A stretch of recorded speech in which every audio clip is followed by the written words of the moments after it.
2-minute countdown. Let's call that now. So we're on our 2-minute countdown.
morning Feel it, and you a can very feel the happy felt on Sunday you, to and you all of can you. feel Thank it you all very much around for your being neck and here. in your ear. Some of But you it's have like, it's kind of at the back of your mind. So children you're that are in really the paying competition. attention, Some you're of not you are here gonna, representing your unless it comes into schools. your I really have a like lot of mind comes to, and coaches it's like, okay, I can and talk to trainers you. and people, the people behind the scenes that have helped with all of this. Yeah, So I would before assume not. we bring on the Not. speakers, I'd like to It's do a not like quick this run giant like of golden thing that's on your so face. on your Like, program, what is your that? page, I'll read them out And I for know how you, easy it is for even me though I to know distract you're from all capable this. of reading.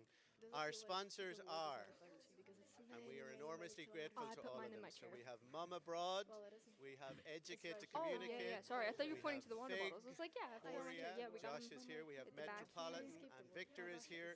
We have HP, No, who you have can't given really us feel it, prizes. honestly. We have number 20, which is a beautiful co-working in Vilassar. Moonshot Pirates, which is an incredible organization that does pitch training for teenagers and competitions in Silicon Valley. Am I right, Gabriella? We also have Adam here from Vocal Core. Adam, stand up. Okay, Adam came here this morning extremely early and gave a 30-minute masterclass to the speakers about their voices. So Adam, you will see his company is called Vocal Core. He is also available for work inside companies. We have our wonderful photographer here who's being subtle. His name is Christopher Kittermeyer. Did I say that right? Great. Also a wonderful professional, also volunteering his time, also available for anything you may need for photography needs. We have Ema up the back, who is recording everything for the second year running, an incredible videographer. Once again, thank you to Ian for putting us in touch with Ema, and anybody that needs anything regarding cameras or videos, Ema is your person to go to. We have obviously La Caixa Foundation, this beautiful space. We have Maresme Toastmasters and Sagrada Familia Toastmasters. I think we have some representatives here today. All of those organizations have made today possible. If you go to the back of your folleto, let's call it, what am I calling it? Okay, you're going to see, so at the top we have 12 incredible communication coaches, also available for anything that you might need. They have volunteered, some of them have been with us for the last 4 years, volunteering their time. Every year we tell them, listen, it's going to be a 45-minute session. You can help polish up the speaker's speech. And they come back, and they come back, and they come back, and they put hours of work absolutely voluntarily into these speakers. So I'd like a huge round of applause for the coaches.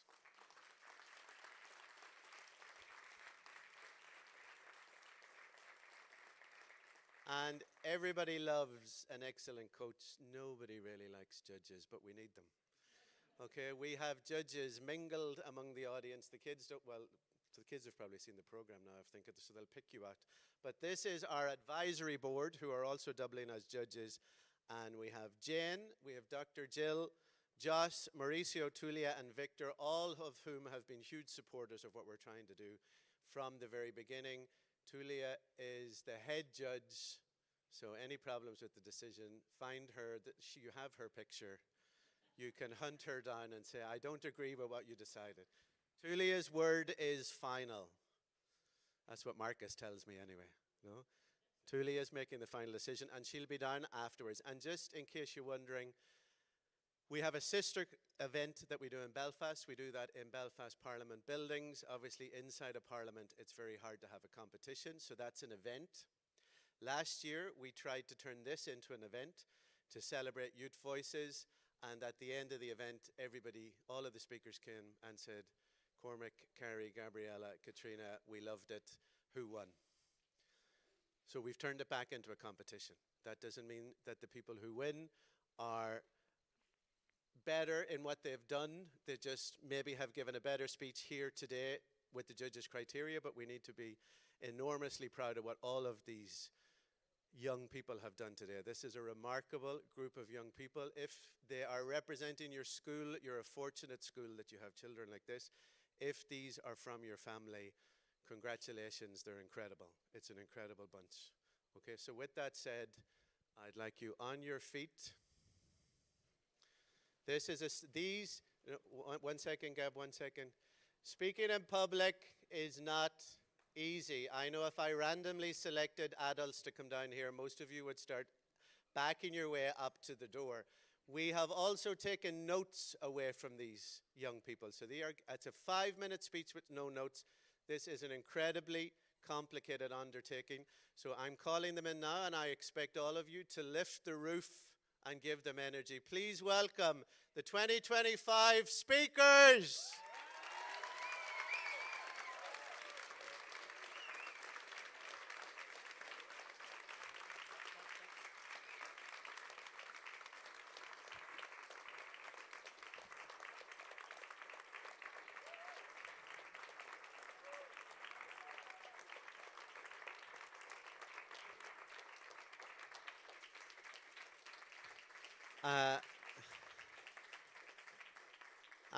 I'm not sure what happened. They just decided to stand up.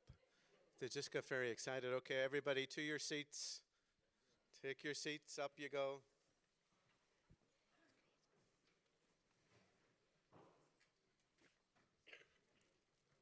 So the big question is, why are we here today? What brought not only all of you out of your bed on a Sunday morning, but what brought this particular group of incredible young people in a journey that began with a submission process where we had over 100 submissions, a boot camp where we had double the number of young people at the boot camp. They have also now just been through 5 weeks of training with Gabriella and I on public speaking, and Gabriella will explain that later. They have also had wonderful individual time with the coaches that you see at the back of your program. And they have worked incredibly hard to be here today. So there are 3 things, I think, that we as a group in Four Voices agree on, and this is what drives us forward. So number 1 for us is that public speaking is a skill and it's not a talent. It's something that you can learn. It's something you can get better at. It's something that you can improve. For me, obviously, I'm heavily, heavily biased. This is the skill that's transversal across everything else that your children are learning at school.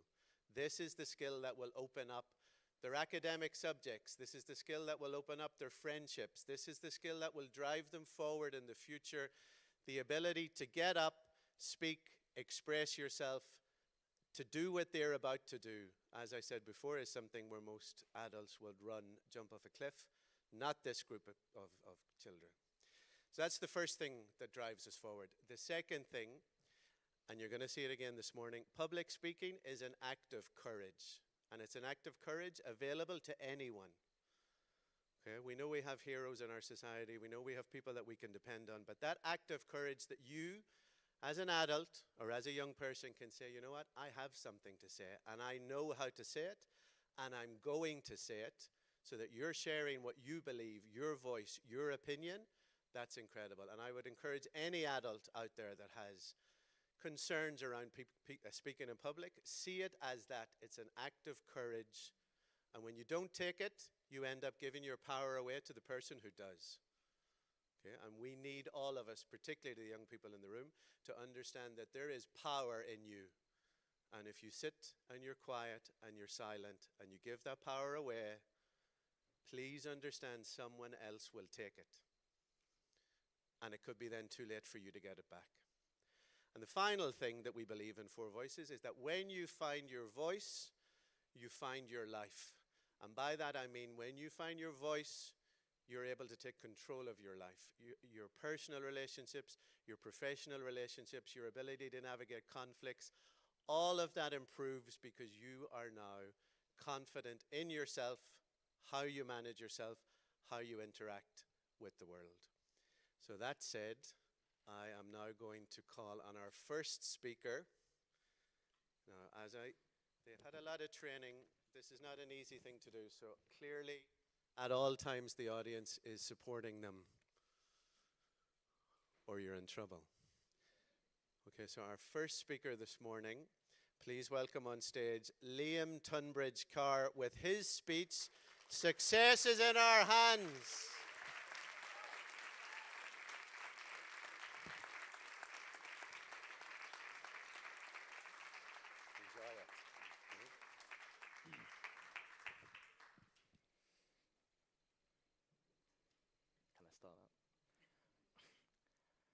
Success is in our hands. Imagine waking up one day and realizing that every decision you've made so far has shaped exactly who you are today. The habits you've built, the risk you have taken, and the effort you put into everything in life has led you to this very moment. Now ask yourself, are you on the path to success, or are you waiting for success to find you? This is a question I want all of you to think about as we talk about what success really is. Here's the truth, success is in our hands, and I believe this is true for every teenager in this room, every single one of us. We are at a turning point in our lives, a time when the choices we make today will affect our future. We have the power to shape our own destiny.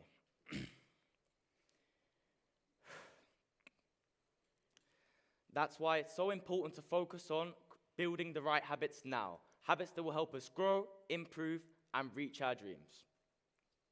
But let's be real for a second. Success doesn't just happen overnight. It's not something that magically falls into our lap. Success takes focus, hard work, and the ability to keep learning new things and facing challenges along the way. We must train our minds to stay consistent. There will be obstacles, and there will be times when we'll feel like giving up, but these are the moments that define us. What makes successful people different is their ability to keep going no matter what, when others might quit. And here's the key. Success is in our hands. I believe this is true for every teenager in this room, every single one of us. Today I want to share with you 3 ideas that have helped me stay on track. These ideas are simple but powerful. They've helped me a lot during my journey, and I believe they can do the same for all of you too. First, set clear goals. Know exactly what you want in life. This may seem obvious, but many people struggle.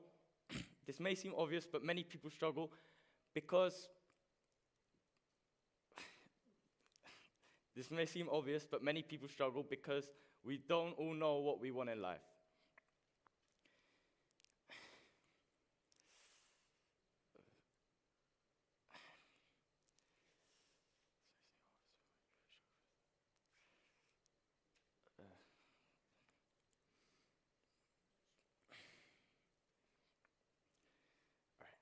This may seem obvious, but many people don't know what we want in life.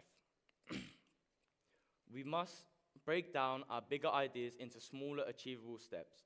When we see each step, you'll realize that your journey isn't impossible. It's just a series of small steps that we can take one at a time. This will make the journey feel easier and make us stay more consistent along the way. Second, stay consistent. Know exactly what you want in life. Know exactly what you want in life.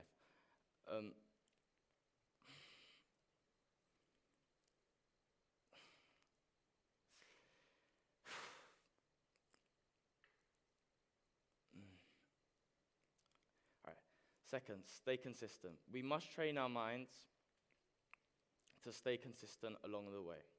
Think of it like exercising. Many people will struggle with knowing what they want. Think of it like exercising. Muscles don't grow on their own. They get stronger with consistent effort over time. A clear example of this would be Elon Musk and his journey with Tesla.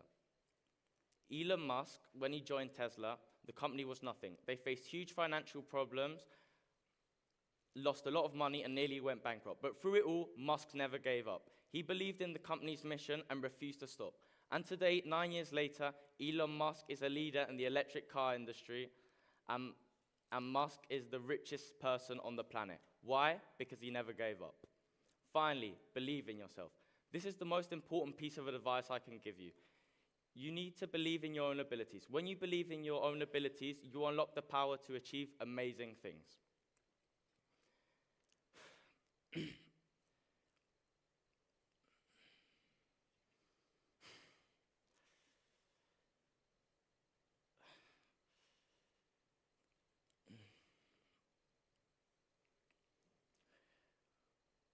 I'm not just here today because I want to see myself succeed just for myself. I'm here today because I want all of you to succeed the same as me, and I want to help every single person in this room. Success starts with a positive mindset, and when we get that right, nothing is out of reach. Thank you.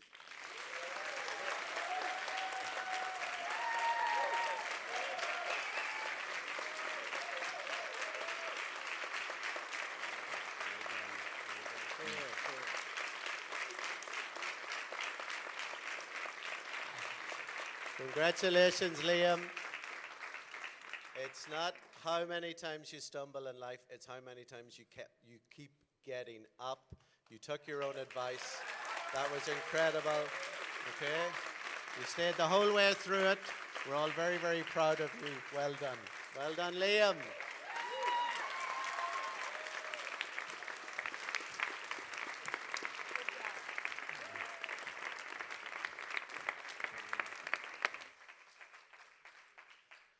This is why we work with young people. An adult would have ran off the stage and blamed us. That's what would have happened. He stuck with it, so we're incredibly proud of him. Our next speaker this morning is Milana Shapoznik with her speech, "Your voice matters, the war is real, and so is our power to change it." Please welcome Milana on stage.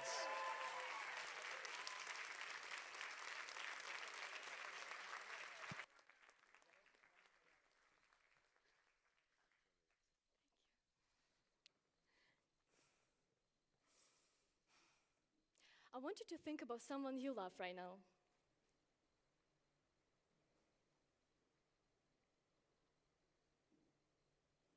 Imagine they're going to be taken from you tomorrow. A year ago, my best friend almost died. That day, Russia launched massive missile attack on Ukraine. Many people died and many more were injured. My friend was one of those lucky ones who survived. I'm standing here today so that our society finally takes action. Finally, because there were so many warning signs that we all chose to ignore. 2008, the year I was born, Russia invaded Georgia. We didn't do anything about it. We thought it didn't affect us. 2014, Russia invaded part of my country and we still did not do anything. We still thought it did not affect us. 2022, Russia invaded the rest of Ukraine. And my life changed forever. This was a full-scale invasion.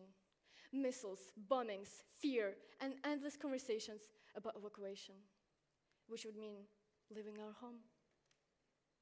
I felt lost, scared, miserable. Would I ever see my loved ones again?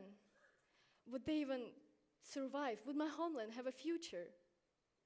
We all know that children are the future of any country. According to UNICEF, 1 out of 5 Ukrainian children has lost parent or relative because of the war. So who will protect the Ukrainian children? Who will protect me? My whole childhood disappeared. In an instant, my childhood, my dreams, my home, it all disappeared. Like so many of my people, I had to leave everything behind, move to another country, and start over. And so I moved to Spain, 1 out of 27 countries in the European Union. Not that long ago, the leaders of the European Union promised to dramatically increase military spending after the head of the European Commission presented an 800 billion euros rearmament plan, making the army of Western Europe stronger. Yeah, 800 billion. And it's your tax money. Now, is it likely that Russia is going to invade Spain in the near future? Probably not. But is it likely that those young people in the European army might have to go fight in the war? Yeah, it is. And those might be your children. Because in the end of the day, Russia is playing with our future. And I know how easy it is for you to disconnect from all of this.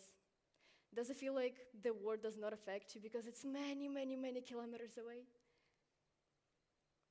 Well, it isn't. It's right here. I am right here. I escaped the war, but Russia is still killing people every single day.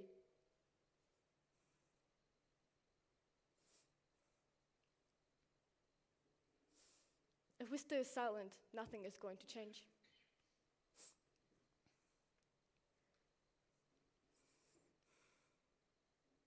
We need your support. Ukraine needs your support. The war is not just something that happens in the news. It happens to real people, to my friends, to my family, to me. And only real people like you can do something to change it. Awareness, respect, money. Raise awareness. use social media or conversations to share the information about the war in Ukraine. The more people understand, the more pressure the governments and organizations face to act. Be respectful. And by that I mean, don't assume we are Russian and don't speak Russian to us. It's as easy as that. Every single time you associate us with Russia, it hurts us. It makes us feel like the country that took so much from us will always haunt us. Contribute financially. Many organizations need your help to provide equipment to the front lines. €1 of yours is not going to affect your pocket, but it could save many lives of our defenders. We need your support. Because every voice matters. Your voice matters. My voice matters. So I will speak. What will you do?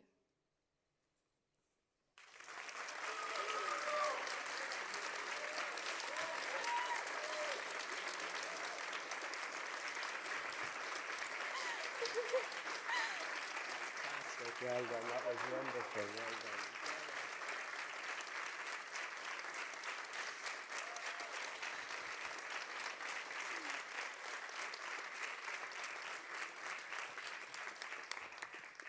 Congratulations, Milana. Our third speaker this morning is Paul Obrado with his speech, Disconnect to Reconnect. Please welcome Paul on stage.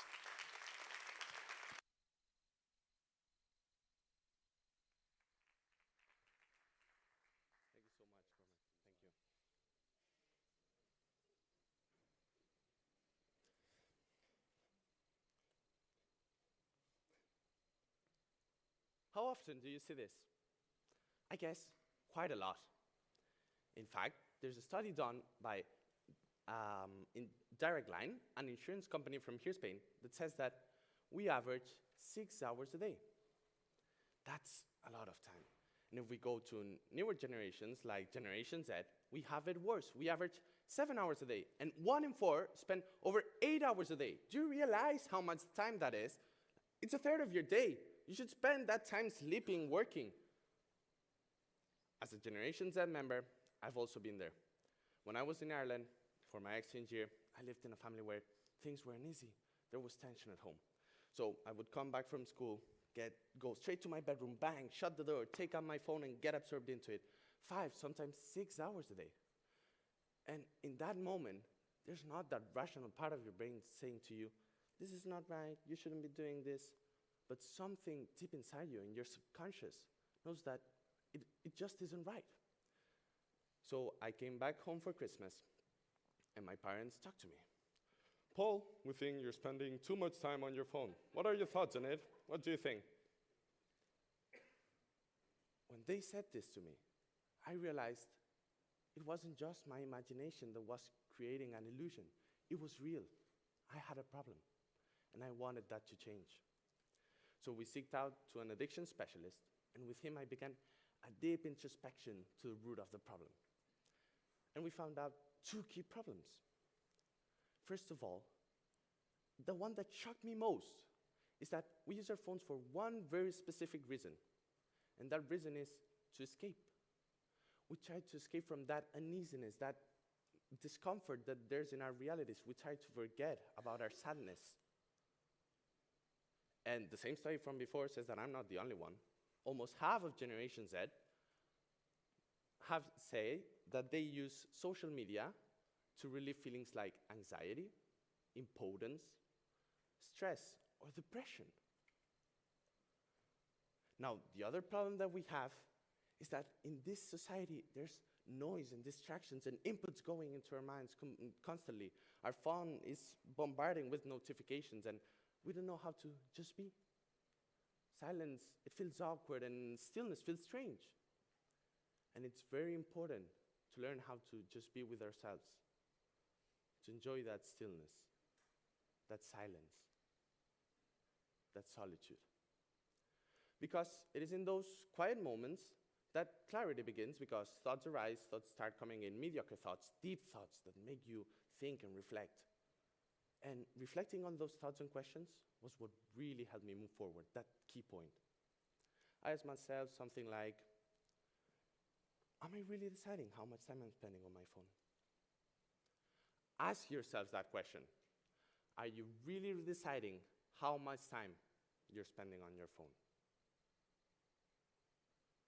What are you trying to avoid when you pull out your phone? Is it boredom? Is it sadness, anxiety, stress, depression, a trauma, something deeper? What would happen if you just simply sat with those feelings and acknowledged them? I really think it's very important that we escape from this digital reality that we've created and where we get ourselves isolated and we come back to ourselves, to our essence. So I encourage you all that next time you just feel the urge to pull out your phone, you pause, you take some deep breaths, and you reconnect with yourselves.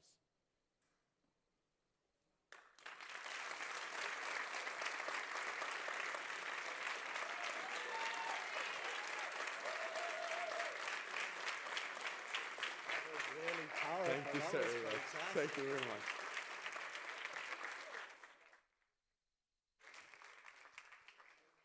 Incredible delivery. That was a message for all of us. Ditch the phones. Our next speaker this morning is Echo Metcalf with the speech, Leave Positive Trace. Huge round of applause for Echo.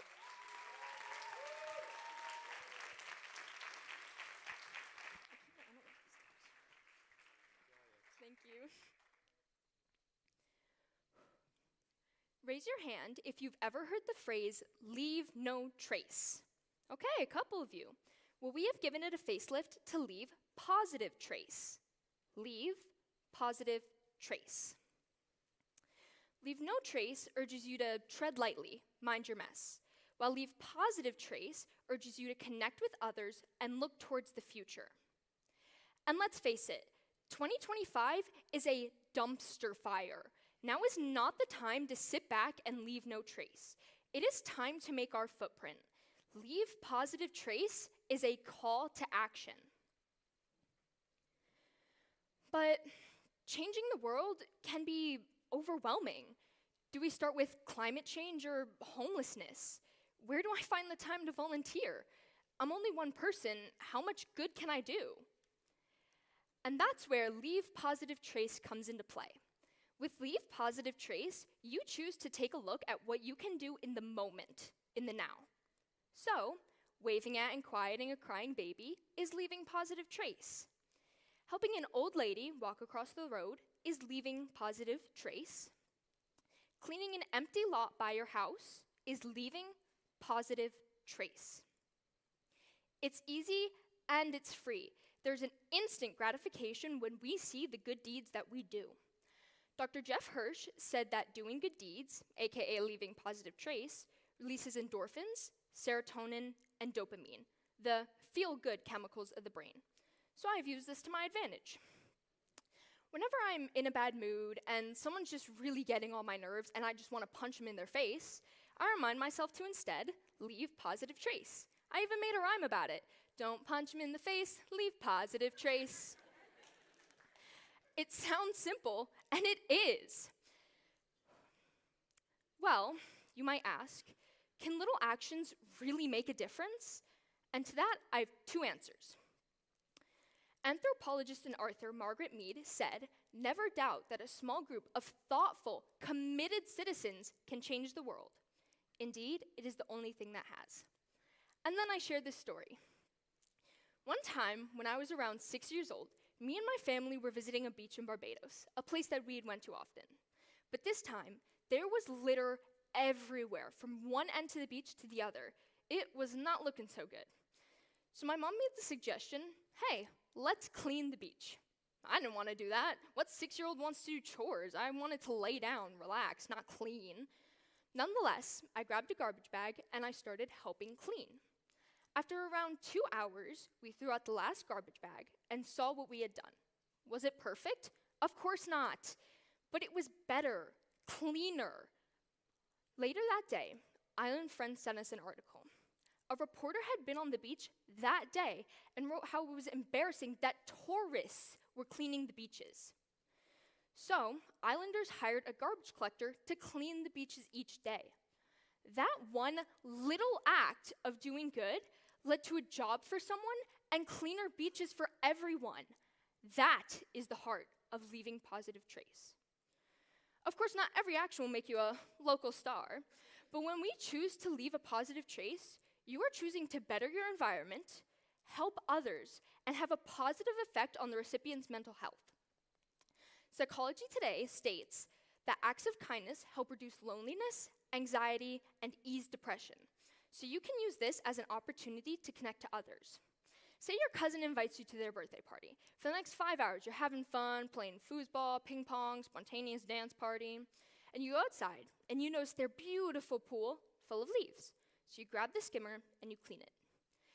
You notice that their sink is full of dirty dishes, so you wash a couple. And then you notice the mess of the table the kids left, so you clean it up. The host hugs you, you have lent a helping hand, you have left positive trace. Getting started on tasks isn't always the easiest thing for people to do, so here are some suggestions I give you to begin leaving a positive trace in your everyday life. Buy 2 of everything so you have 1 to give away to those in need. Volunteer at a local shelter. Forgive someone who's wronged you. Start simple and don't expect anything in return. This week, I invite you all to begin to find ways you can leave a positive trace in your everyday life. And remember, say it with me now, don't punch him in the face, leave positive trace.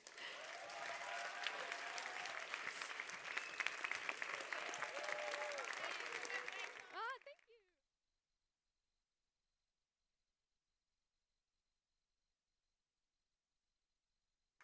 Okay, Echo, stop. I don't think so. Get back down here. That applause was for you and you ran off. Congratulations. There's your audience. There's your public. Really well done. Congratulations. Really well done. Thank you. Congratulations. I'm gonna That go was take fun. my mic off now. Okay, now I can go back. Next speakers, don't run off and leave me. It's very embarrassing for me to shake an empty hand.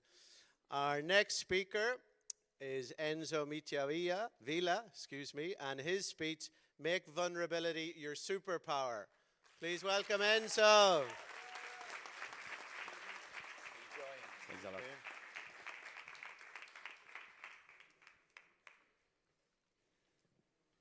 Why do men hesitate when showing their weaknesses?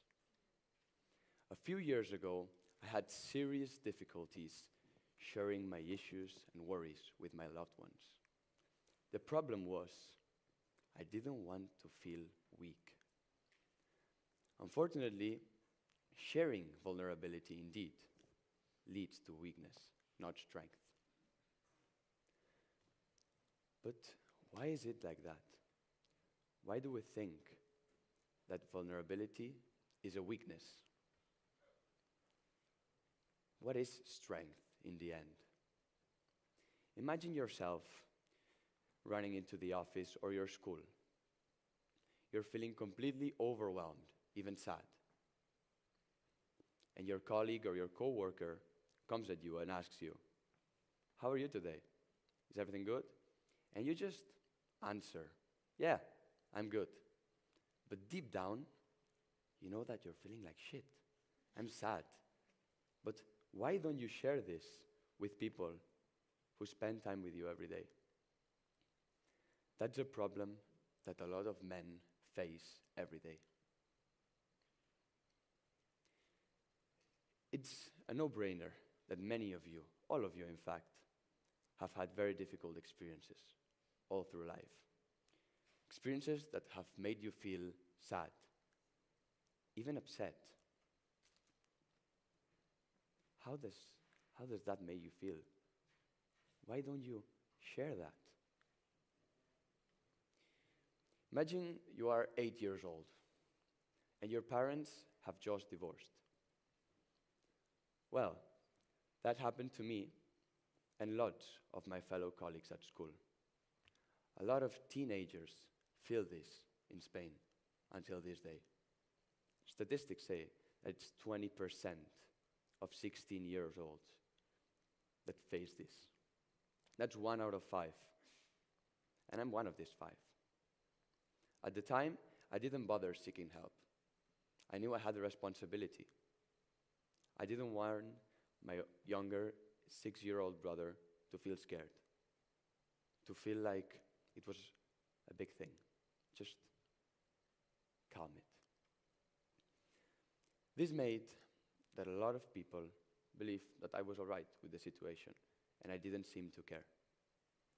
Well, I did. And I'm sure that everyone in this room has felt this feeling before. Now, I want you to think about a meaningful conversation you have had with a man of your life. With your dad, your brother, your cousin, or your uncle. What was the last time this conversation was really meaningful? You were really interested in what problems they had, what they were feeling.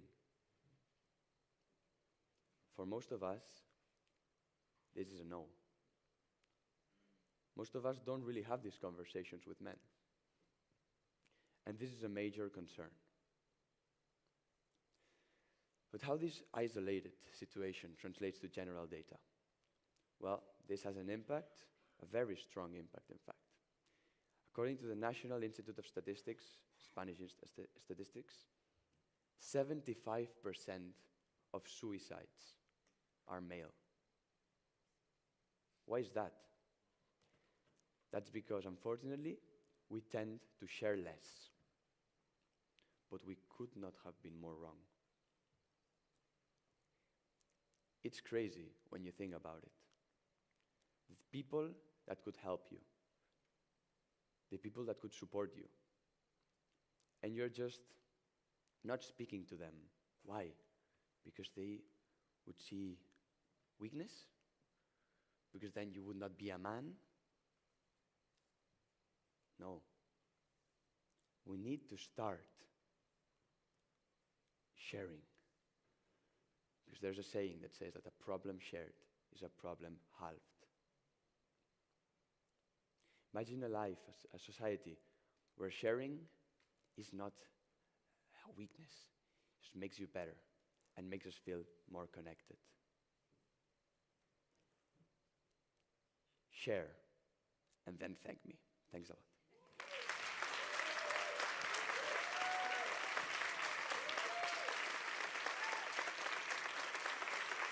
Enjoy it, enjoy it. Really incredible. Thanks. Really incredible. Thank you. Well done. Okay, sorry. Incredible, Enzo. Amazing message also. Our next speaker this morning is Ariadna Duran Lopez, and her speech, Generations Connect a Country. Please welcome Ariadna on stage.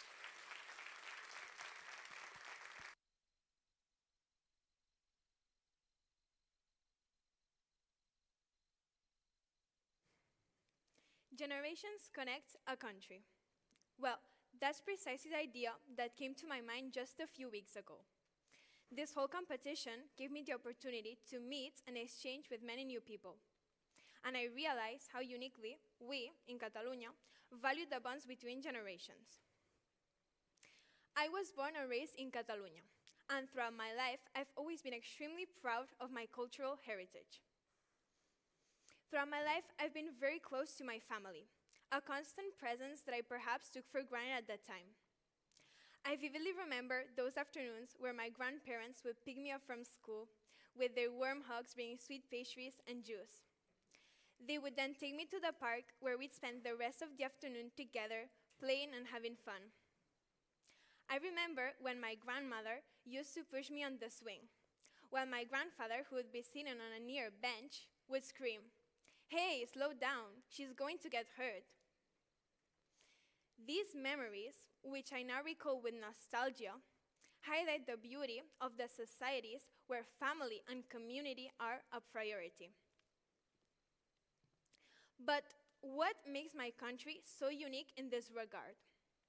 Well, studies from the European Social Survey indicate that around 65% of Spain's senior citizens have weekly contact with younger members of their family. In Northern European countries, such as Sweden or Denmark, this number is significantly lower, at around 40 to 45%. Why is that? Why do some societies prioritize intergenerational bonds while others don't? Well, to answer this, we must first look at the beauty of these connections. Psychologist Dorinda Schroberts describes them as a superpower. A grandparent's love, a parent's guidance, a child's curiosity. This cycle builds strong, resilient societies. And in times of crisis, these bonds become lifelines. However, we must also recognize the challenges. Strong family ties often come at a cost.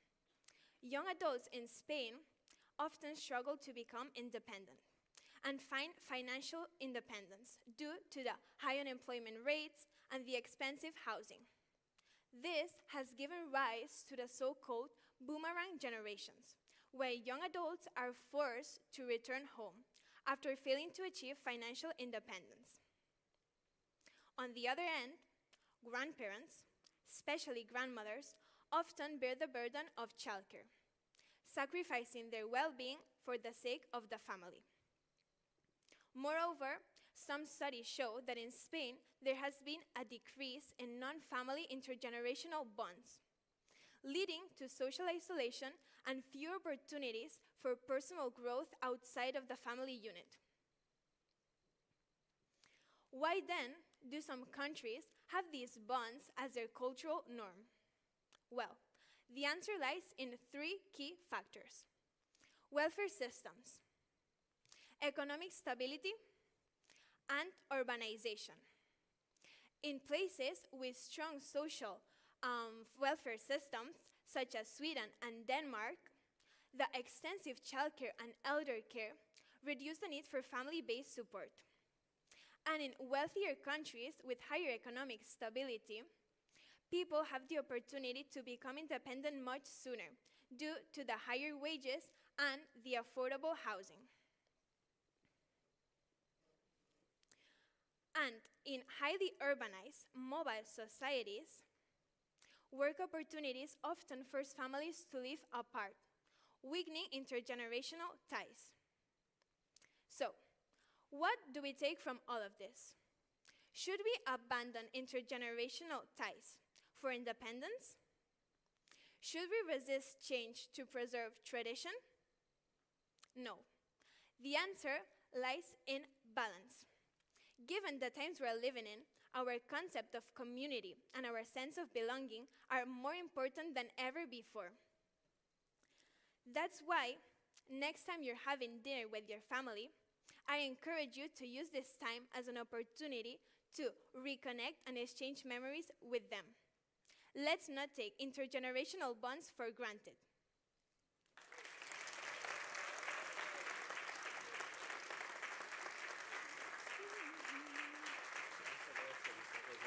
Thank you. How do you feel? Good. Yeah.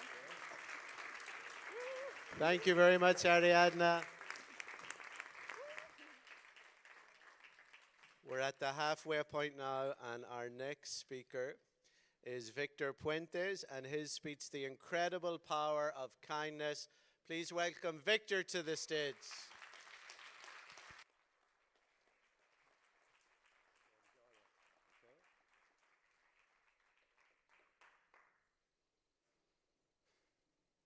We make a living by what we get. We make a life by what we give. Those were the words of Winston Churchill. Nowadays, though, we seem to have lost such values. Something no one can deny, though, is that even the smallest acts of kindness can make a great difference. Such acts, such as saying hello to someone in the morning, or just a simple act such as giving someone a smile, they might seem trivial to us, but they might very well make a person's day. Kindness is powerful. It can change someone, make them more empathetic, selfless, and kinder in general. But kindness is not just for the people who receive it, but also for the ones who give it. Kindness can have great effects on someone, such as reducing the amounts of cortisol in their body. For those who don't know, cortisol is a stress hormone. It can also create an effect called the helper's high, which is when one person's selflessness spreads to everyone around them. But its power goes much further than that. It can also create great social impacts, such as a ripple effect, where kindness spreads from one person to another incessantly, and even increase feelings of need to help in people. And even it helps in the fight against loneliness and sadness. That is why I believe it is up to me to be kind and spread kindness throughout the world. But I find we live in a world where prejudice and hatred towards others, often merely to make us feel superior, is far more common than what it should be. My solution to this? It's kindness. Kindness can fight against such effects such as cyberbullying, hate speeches, and even discrimination. But it also brings empathy into people's hearts. Empathy is the ability to understand and relate to other people's feelings. And it is crucial in some aspects of life, such as creating healthy and positive relationships, and even fighting off prejudice. If you're not yet convinced of the true power of kindness, look at me. 4 years ago, maybe 6, I wasn't the person I am today. I was bad. I would hurt the people around me. But from the kindness of the people around me, I changed. Throughout the years, I improved, and I'm now here to tell you to be kind. But the power of kindness doesn't just come from one person. Where its true power really shines, it's when it's done collectively. When people group up to spread their empathy, selflessness, and kindness to the people around them, that is when true change happens. A good example of this is NPOs, or non-profit organizations. They are formed by people who, from the depth of their hearts, have decided to spread all of these feelings to the people in need, regarding their well-being. That is why I strive to build a world where kindness is not just a virtue, but a way of life. A world where we embrace our differences while celebrating our shared humanity. I believe it is up to me, and I believe it is up to you. Let us all be a little kinder together.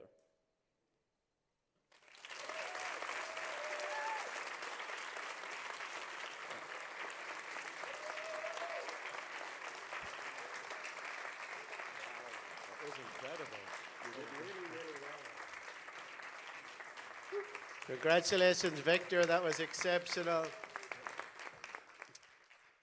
Our next speaker is Sophia Chen with her speech, Be the Domino, Be the First Domino. Small actions, big impact. Sophia.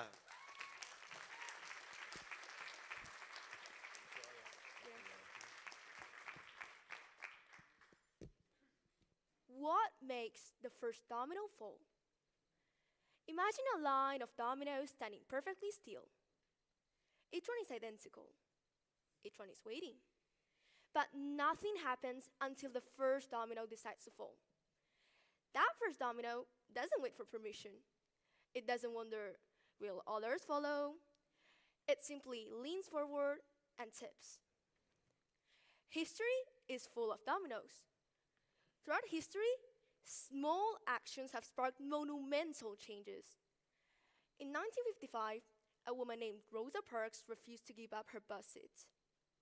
One act of defiance. But that single no became the first domino in the civil rights movement, overturning segregation laws across America.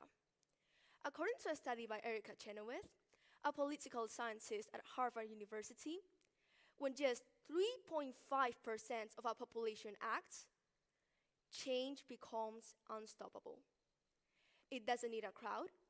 It just needs a few brave individuals like Rosa Parks who choose courage over silence. The present is full of dominoes. Take as teenagers, for example. We're often told we're too young to make a difference, but research proves otherwise. A study by the University of Pennsylvania found that young people are 1.6 times more likely to take action on social issues than adults. Why? Because we're not weighed down by the idea that things can change. We see the world with fresh eyes, and we still believe in big dreams and in bold ideas. Let me tell you about a moment that taught me what bold ideas truly are.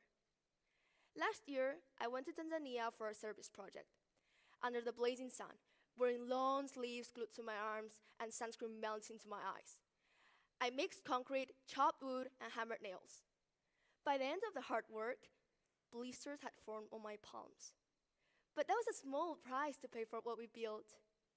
A new classroom and a coach that gave a family stability. On the last day, the children showed up at the school we helped build. Have you ever played a 100 people football match? I did. We were older, despite our gender, our race, and our age. To be honest, I hate sports, yet there I was, chasing a ball through dust, surrounded by laughter and bright eyes. These kids deserve more than a world where they need to walk kilometers daily past threats of kidnapping just to learn. That's when I realized that bold ideas aren't just about grand gestures. Boldness is refusing to let the impossible silence the what if. It's showing up even when it's hard. Our power lies in our smallness. It's in these simple actions that we plant the seeds of change. The future is full of dominoes. Looking ahead, the future is loaded with possibilities. But here's the truth. You don't need to see the whole chain to be the first domino. Because when Wangari Maathai planted her first tree in Kenya, she didn't know it will grow into a movement of 50 million trees. She just planted. My domino? Refusing to let stereotypes define me.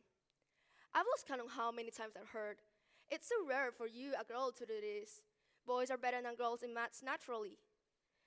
But here's what I learned. Showing up is its own act of rebellion. Our job isn't to control the flow. It's to set the movement in motion. Every time I raise my hand in coding lessons, every time I ignore those comments and continue to solve that problem anyway, I'm pushing a domino. I'm not building apps or leading claps yet, but I'm here. I'm staying bold, and I still believe. And that's enough. So here's my challenge. Be the domino that refuses to stand still. Maybe it's showing a smile. Maybe it's saying, "Actually, I'm good at this," when someone acts surprised. Or maybe it's offering your seat to an older person on the bus. So, take a moment and ask yourself, could you be a domino? What chain reaction will you start today?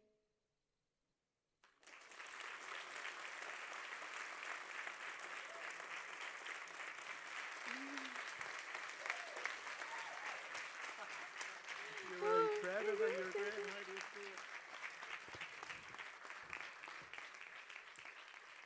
Congratulations, Sophia. Fantastic. Our next speaker is Timur Khasiev and his speech, "Change Through Dissent." Please Please welcome Timur on stage.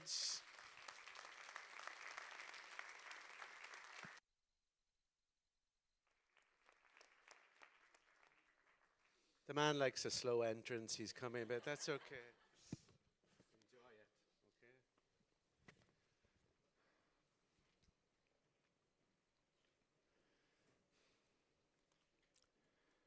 The world begins to end that it becomes silent about the things that matter. Martin Luther King Jr. said that back in 1965. That's 60 years ago.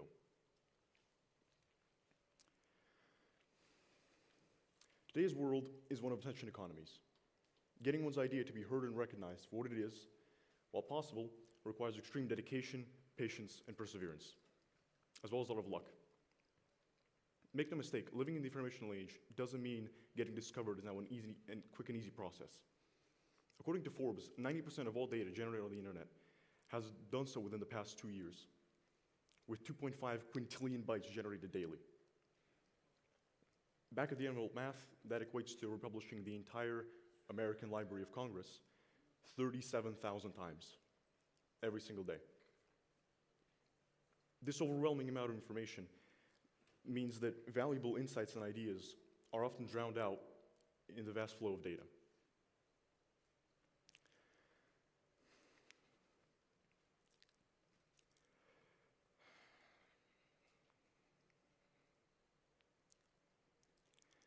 That doesn't mean, however, the once an idea is well known is bound to be solved quickly.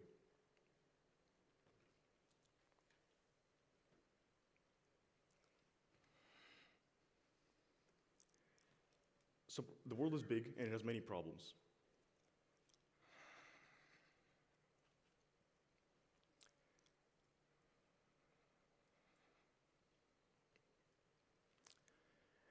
And it will surely take us many months, years, and even decades to solve. But they're still up to us. And while no one's expecting you, and while there isn't much you can do alone, no one's expecting you to uncover exactly what's wrong with the local postal office or discover exactly where best to reallocate government funds from to fix potholes. You can help the people that have or are trying to.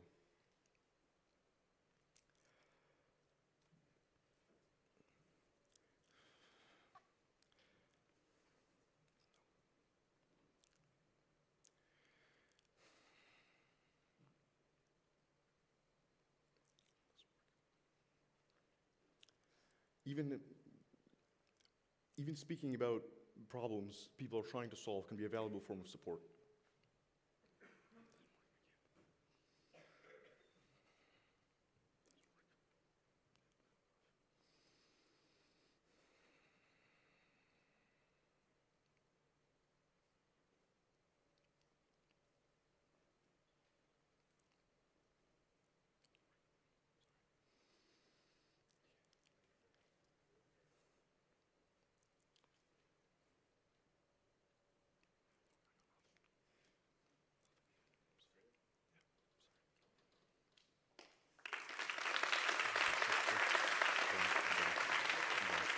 Want to try again?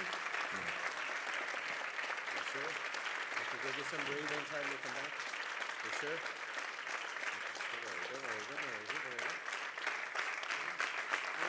your time.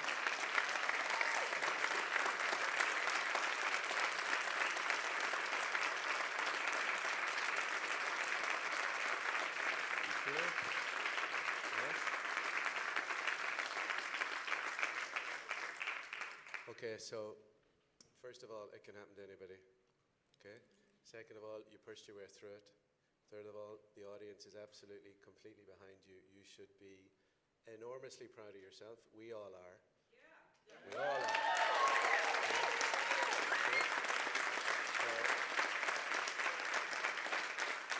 I want you to take this moment and I want you to look back on it and I want you to think, you know what, I did a fantastic job, because you did.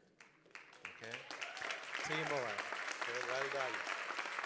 Well done, Timur.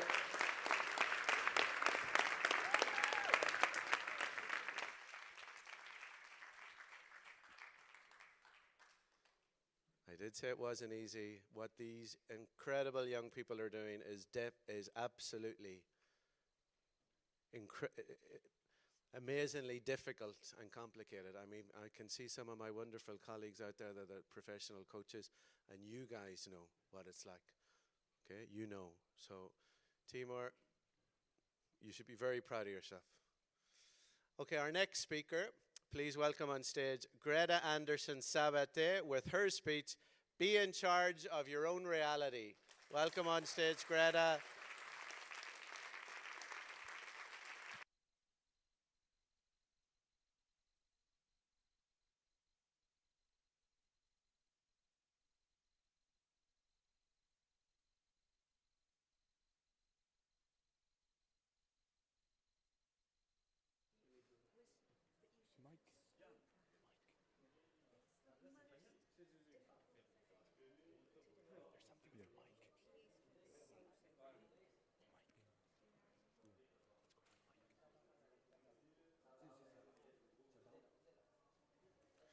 Sorry, I'm stopping you now because they're telling me your mic isn't working. Would you like this?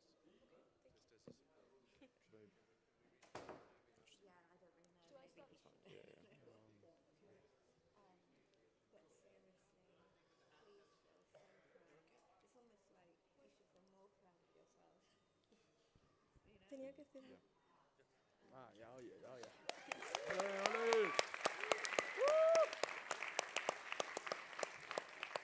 Okay, so that was the battle of the microphones. That's what we're going to call that.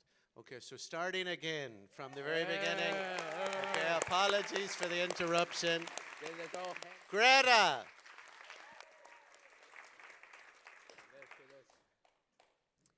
Raise your hand if you've ever felt like someone's doubted you or looked down on you just because you're younger than them. I know it's happened to me. People often directly relate wisdom and capabilities to age. But is that really true? Should we just blindly believe what older generations tell us? Putting it like that, I believe the answer is rather obvious. No, we should not. I'm sure we've all seen the differences between their world and ours. For example, and I'm sure this has happened to you as well, when your grandparents or even your parents sit you down and start a sentence with, "When I was your age," we already know they're going to start telling us about how different things were in their youth. The parents were stricter, the teachers more demanding, and how maybe they did try to listen and fulfill their elders' expectations. However, this doesn't really appeal to most of us, does it? With so many emerging lifestyles, there are bound to be some new beginnings. This we should acknowledge. It's like when you're trying to get help from your parents solving a maths problem, but it was taught so differently back then they don't really understand. The world is changing in that very same way. It's not just me who points out and believes in the differences between our generation and those of the past. An urban MBA study has shown that past generations like Generation X are more likely to want stability and consequently pursue more traditional and conventional paths in life.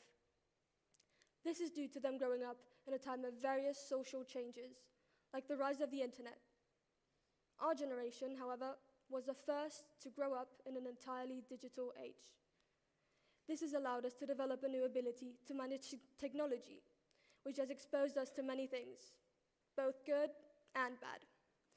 However, sticking to the positive side for the sake of this speech, I'm going to tell you that it has increased social and cultural awareness. International terms are in more frequent use now than they ever were before.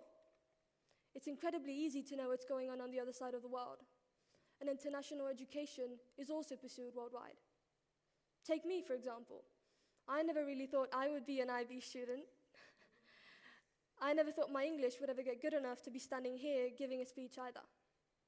But I think it is precisely because these changes in the world have occurred that more and more people have these opportunities, like me. So, we need to take advantage of that and make space for our ideas and our talent in a world that isn't always open to innovation. Lastly, the same study has described our generation to desire meaningful experiences and to yearn to leave a mark on the world. That is exactly what this speech is about. And it is also exactly why I'm here. Because I want to leave a mark on the world. And I'm pretty sure you do as well. What I want you all to take from this is the fact that you do not need to meet anyone else's expectations to make your mark on the world. Whatever it is our parents did, it doesn't necessarily mean we have to as well. Be your own person, to a certain extent, of course. Unfortunately, if your parents tell you to clean your room, you probably still should. However, they are right in claiming that our views are different from theirs. Is that not to be expected? A lot of things have changed, for better or worse, and it is now time for us to accept that. Instead of denying it and hanging on to what we've been told, break free. Decide for yourself. What kind of world do you want to live in? That is the space we, you and I, can create for both ourselves and those who come after us. That is what is up to us. In this way, we can be in charge of our own reality, our own future. Now, before I go, I want to ask you all to do one last thing for me. Raise your hand if you now think the people who doubted you were wrong. Raise your hand if you believe you can change your world.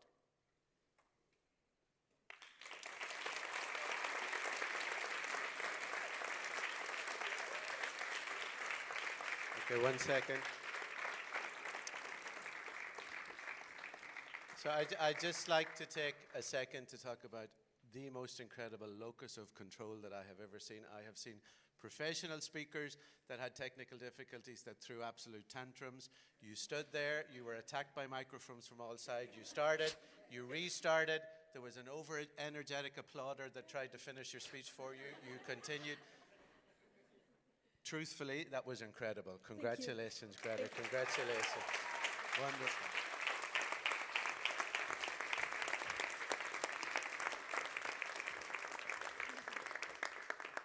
Okay, we're fast approaching the end, and our next speaker this morning is Stephen Lee with his speech, Stop Eating Plastics. Please welcome Stephen on stage. You too.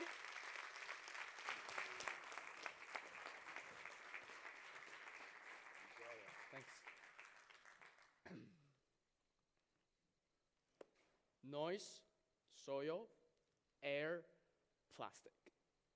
These are the 4 pollutions that have destroyed our planet and resulted in global climate change. Let's talk about plastic pollution. Prepare to be shocked. All my life have been surrounded by plastics. When I was a kid, I used to find garbage on the floor with its horrible smell, and people throw things away like plastics in the wrong containers, and then everybody started doing the same steps. I then thought about what would really happen after we have thrown all these plastics away, and other objects, of course, but the most importantly, where would it all be in the end? Annie Leonard, executive director of Greenpeace USA, said, "There's no such thing as away. When we throw anything away, it must go somewhere." So, can anybody take a guess on where this somewhere is exactly? Correct. The ocean. A place where we can find trash nearly everywhere, and most of them are plastics, which soon became one of the most dangerous weapons to destroy marine lives and other creatures that live there.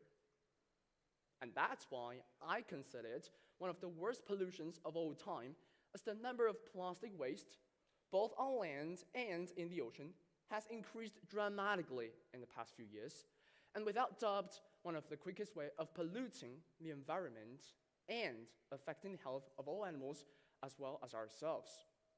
And don't worry, I'm not trying to convince you to quit plastic completely, which I know you can't. But I'm trying to show it to you so that you really know what's going on with the world today and whether the actions we've taken so far about consuming plastics are in an appropriate way or not. Many people have told me that it's nearly impossible for them to decrease the number of consuming plastics, which indeed we can't, as we use them nearly every single day, such as toiletries, plastic bags for shopping, plastic bottles, straws, toys, and so on, even the clothes we wear day to day.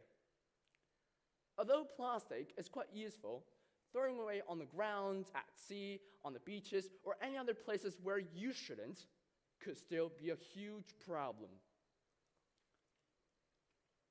I remember when I was on my way to school one day, I saw this big number of plastic bags and all the garbage on the floor, and that none of people ever noticed it whenever they passed by.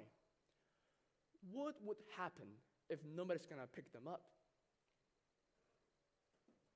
And the answer for that is it might be there forever, even for decades, unless somebody's gonna pick them up. And so I realized that although plastic is extremely important in our daily life, we still need to be aware of the decisions that we take. According to the National Geographic, written by Olivier Ferrari, said the scientists have found out that the microplastics and the nanoplastics are at higher level in our brain than in our liver and kidney. What's more, scientists from the World Economic Forum have stated that microplastics have been found in 80% of humans' blood, and their impact on human health has been linked to heart attacks, strokes, or even death. Pretty scary, right? Don't panic. If we start taking actions right now and change the way we used to consume plastics, there's still a chance to make the world come back to life again and to make it right. According to the Marine Conservation Society, people recently have come up with plans such as recycling effectively and frequently, reducing the use of single-use plastics, but instead using reusable products, awareness of products that contain microplastics, or even joining groups of volunteers to help the environment. That's why I'm here today, standing in the middle of the stage to tell you that it is never too late to change. But if you keep consuming plastics over and over again without taking it serious, your body would definitely fill up with plenty of plastics.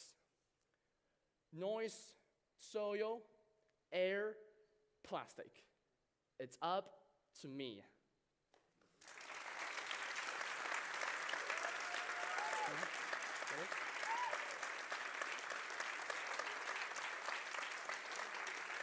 Fantastic. Enjoy it. Enjoy it.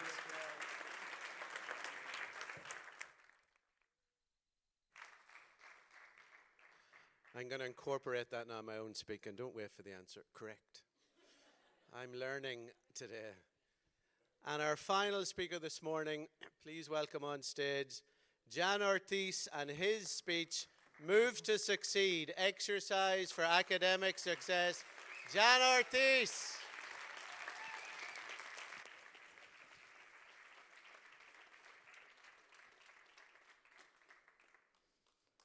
Okay, before I begin, I need all of your help. Everyone stand up, please. Come on. Stand up. Amazing. Now, following me, we're going to jump 3 times, okay? Here we go. 1, 2, and 3. Okay, you can sit down now. Thanks. So, with a little effort that all of you just made, you've increased your heart rate, which increases your blood flow, which increases the oxygen that is delivered to your brain. All of this is great, but why should any of you care about exercising? You shouldn't, unless you're a student or a parent listening to this. In that case, buckle up, because it has been demonstrated that regular exercise improves academic performance. You're probably thinking, John, are you sure?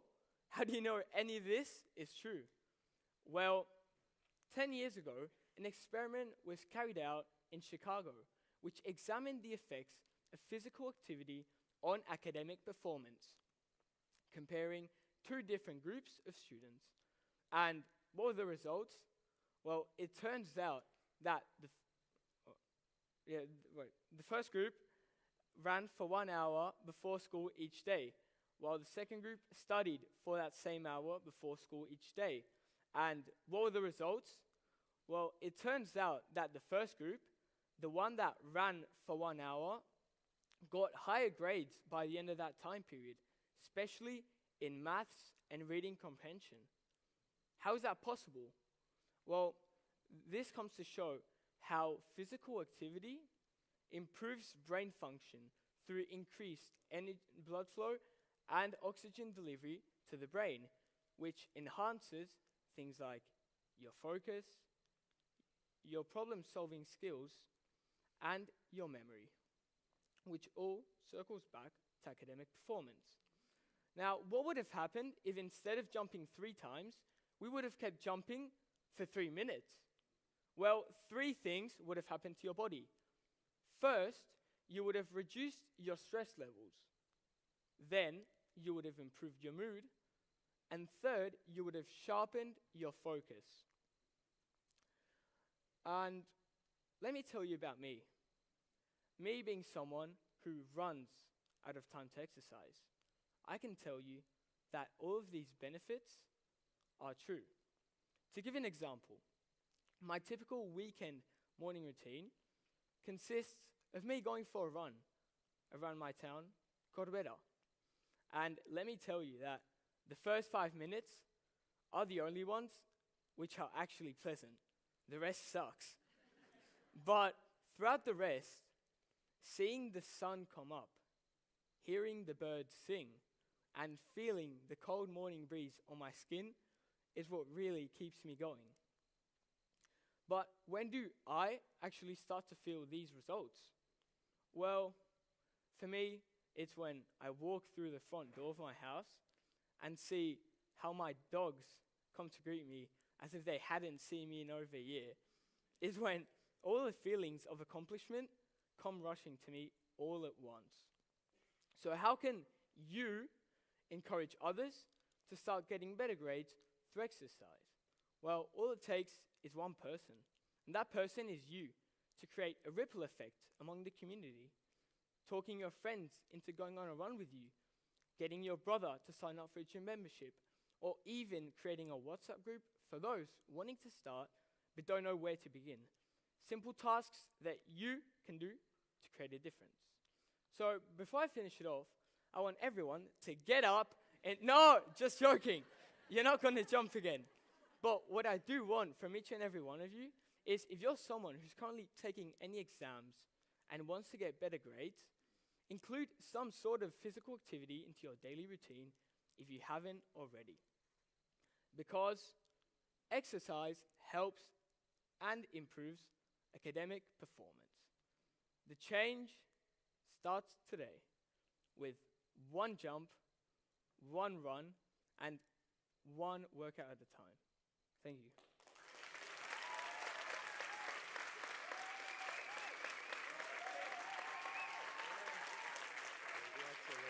Congratulations.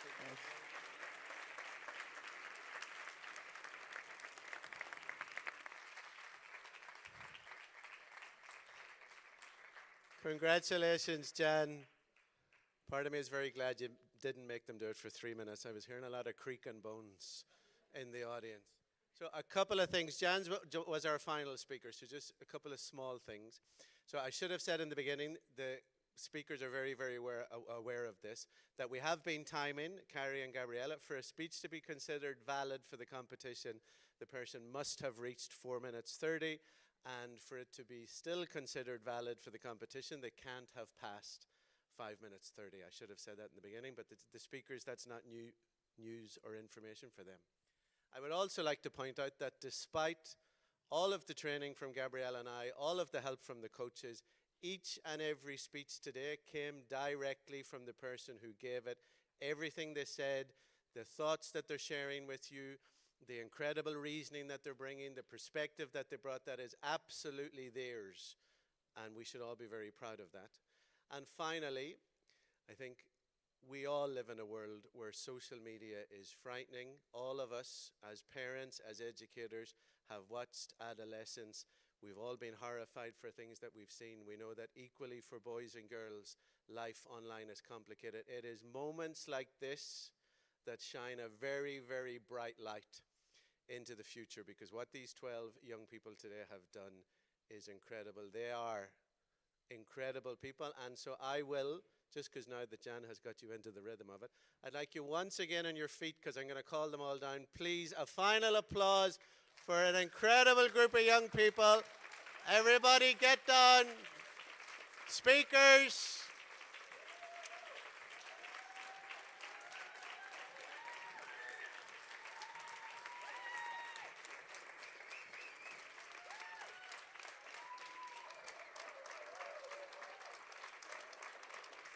Each and every one of them is a success, a winner. We're proud of them all. Take all the pictures you like. This is the present and the future.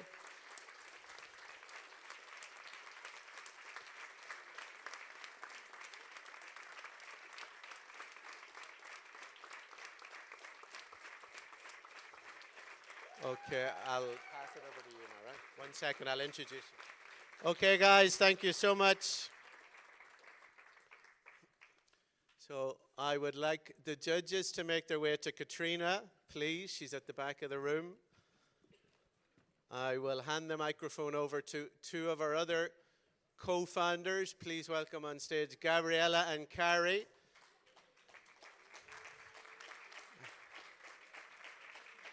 Okay. And hopefully we have the judges back in the next 10 to 15 minutes, but for now. Thank you. Thank you. What a way to spend a Sunday morning. First of all, thank you all so much for being here. Your support for Four Voices is invaluable. And with all respect to you amazing teachers that are here to support your students, I think the clear message is children are our teachers.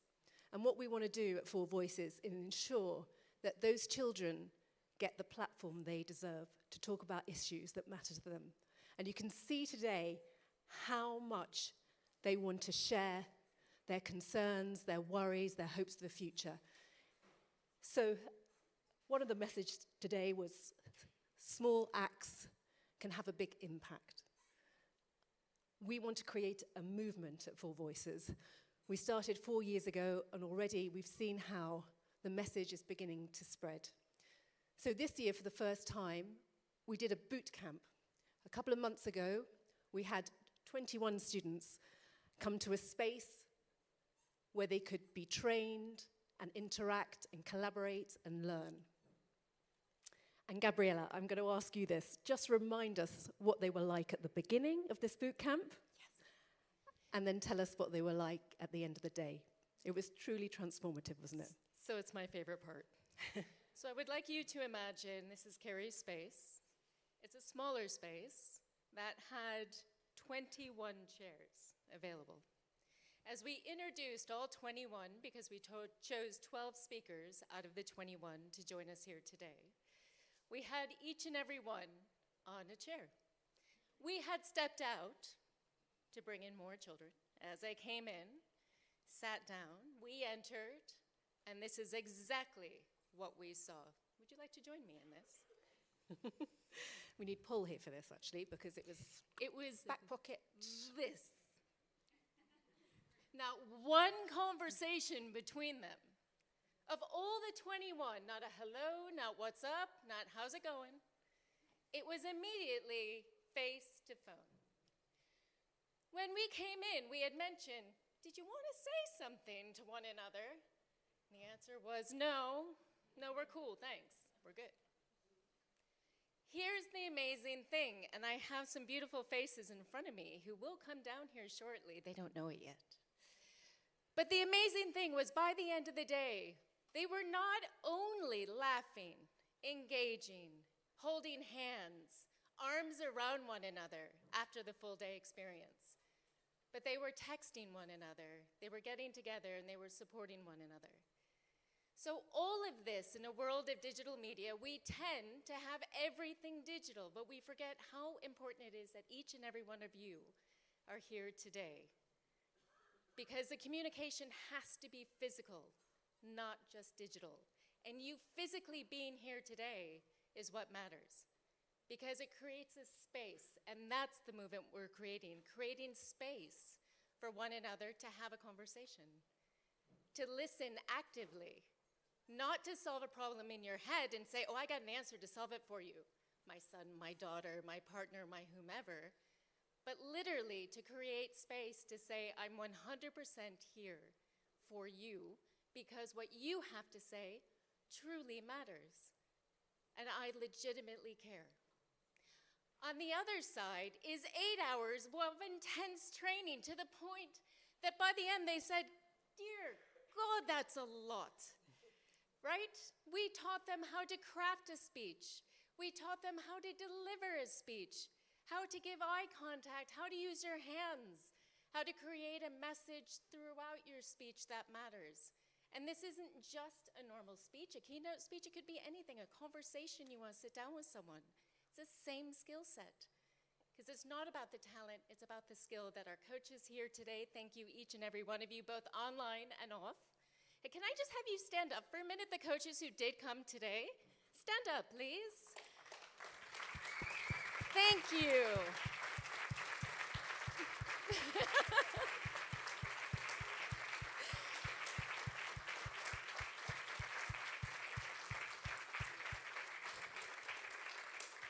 Thank you. All of these beautiful people you see are professional speakers, and each of the teens had a professional speaker that helped train them. Many of them are online at the live feed now, and they received them after the boot camp. So it was an ongoing training nonstop. And so what we would like to do is we would like to interview some of these speakers here today because we would like to understand what has their experience been. So, if I may be so bold, I would like to ask Stephen to come on down, Echo to come on down, and Enzo to come on down.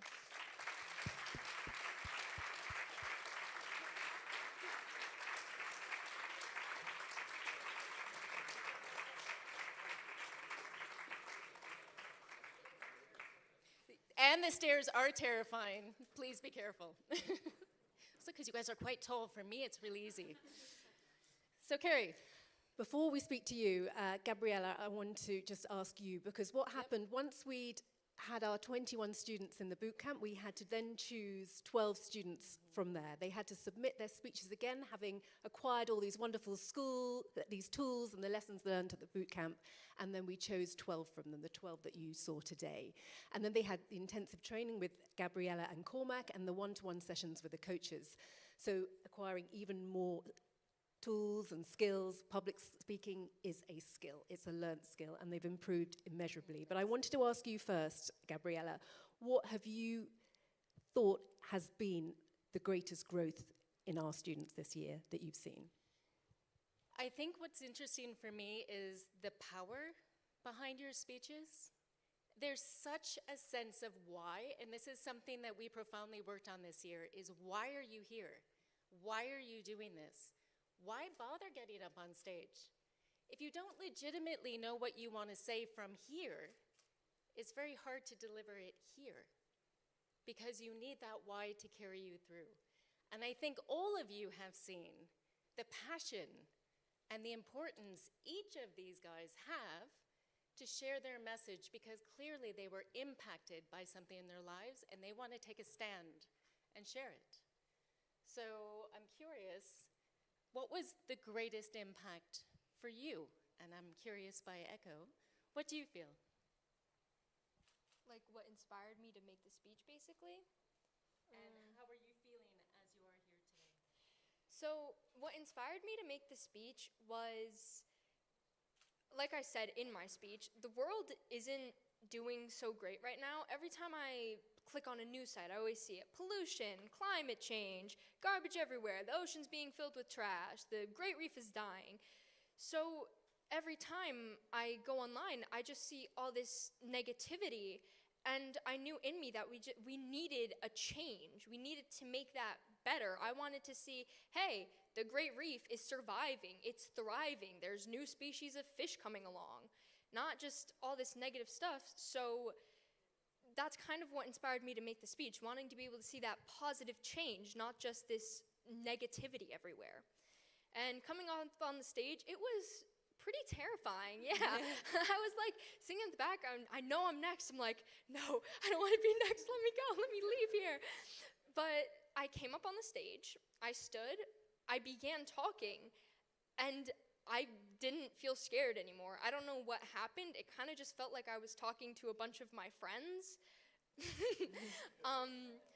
But yeah, one of them's like, yeah. So it kind of just felt like I was talking to my friends. I wasn't nervous anymore. I knew what I was talking about was a passion of mine, and I knew that I had my speech memorized and that I could get through it. And even if I stumbled, I knew that my friends and family would support me. So that kind of got me through getting through the speech. Well done.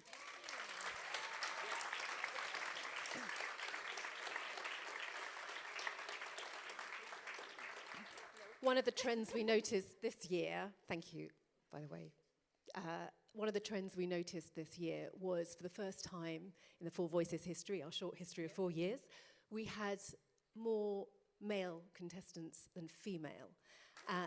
Absolutely.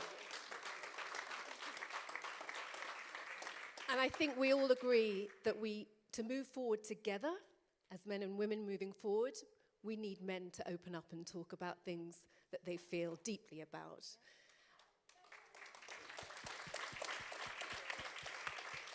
I can't tell you how heartened I am to hear all 7 boys today talking so openly, so vulnerably, from the heart, sharing their concerns and their worries. Thank you. This is the only way we can move together forward. So thank you. So Enzo, my question to you, how difficult was it for you to decide on your subject? When we were told that this competition was a possibility, the first question that comes to mind is, what am I going to talk about? What bothers me, and what doesn't? And I found that in the last couple of months, I had seen friends of mine, and they recently started sharing old concerns with me, and I was like, why did you share them now and not in the moment? And I thought, it's strange, no? It's weird. But then I thought to myself, well, I've been doing that as well. And if my friends do it, if I do it, maybe everyone, no? And that's what drove me. That's the main driver of this idea of trying to make not only men, but everyone share their problems. Maybe I have noticed with experience that men are more not as extroverted in this kind of delivering vulnerability. So I thought it was pretty important to make everyone feel safe around their environments and also make them feel secure. And hopefully now you understand the power of human connection by opening up. Well done.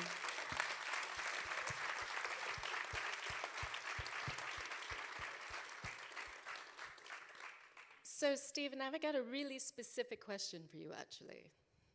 And I think this is true for most of our speakers. English may not be their first language. And I can tell you, giving a speech in your own native language is hard enough.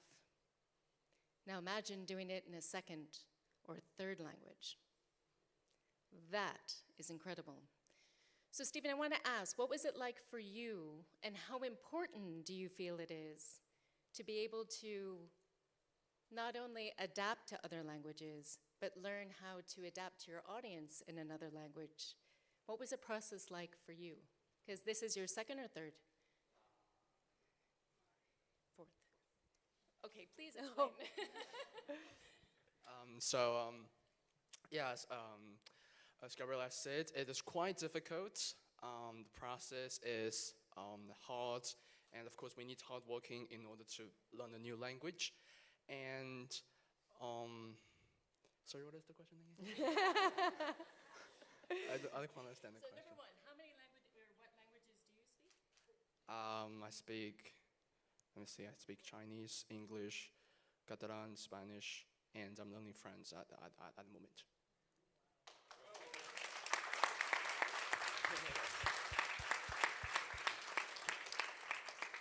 And what's it like for you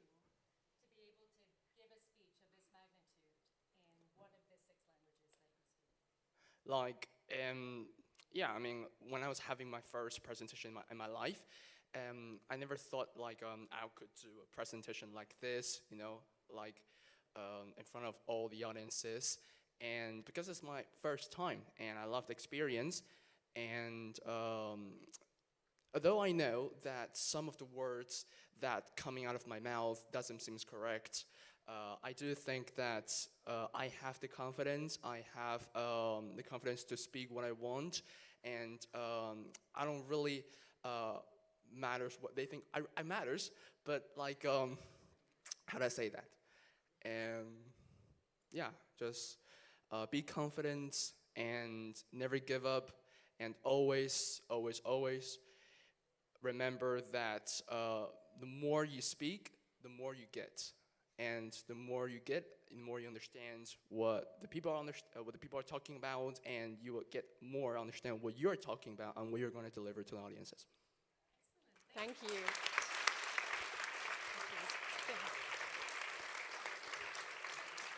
Thank you very much.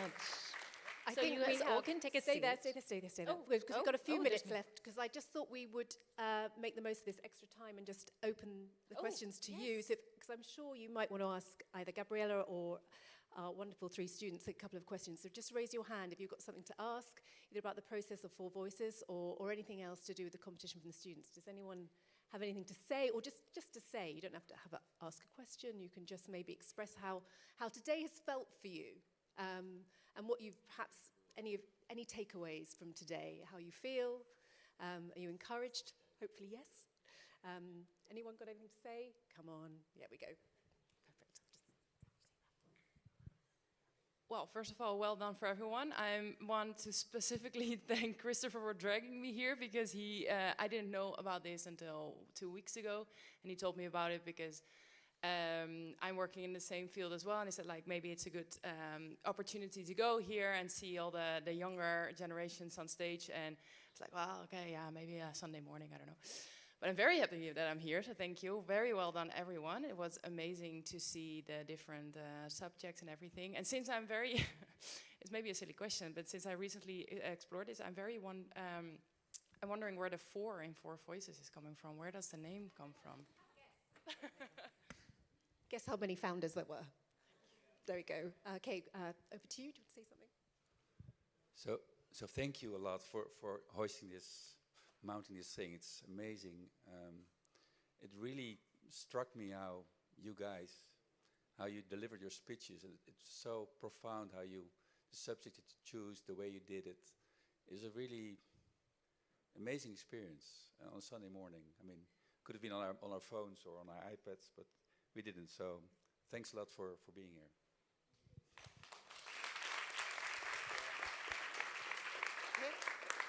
Hi.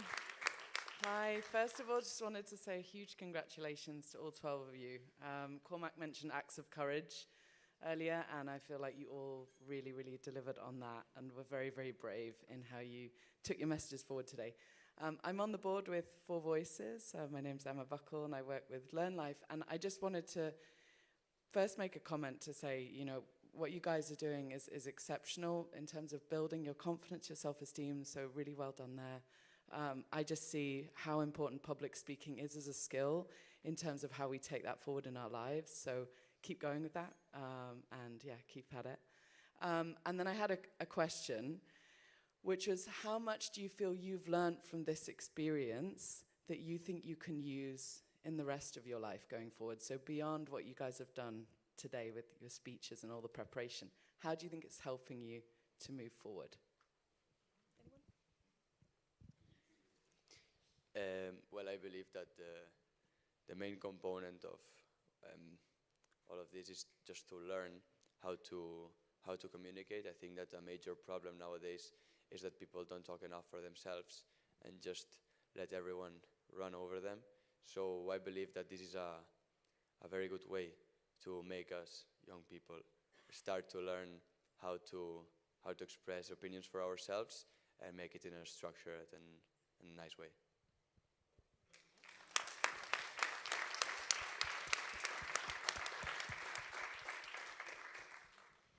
As people have said before, and I'm so sure you're all sick of hearing, is that public speaking is a really good skill.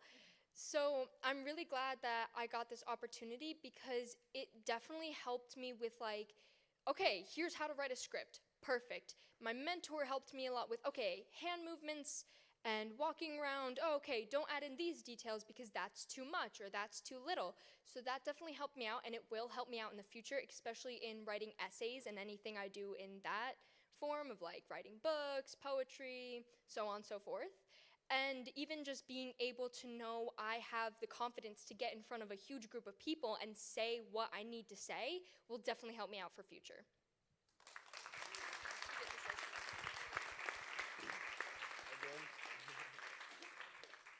Okay, so first of all, I appreciated this experience. Actually, some of the interesting things that when I was out, I used to watch TikTok, and I think this is kind of a semi-TikTok, so it's kind of, finish my dream, And yeah, by the way, so it definitely helped me in the future, just like Echo said, running some essays. And during this course, during this long journey, our mentors, our coaches have taught us many different things, like when to use a word and when to not use it, and what are some words that you have to forbid to use, like hand gesture or something like that.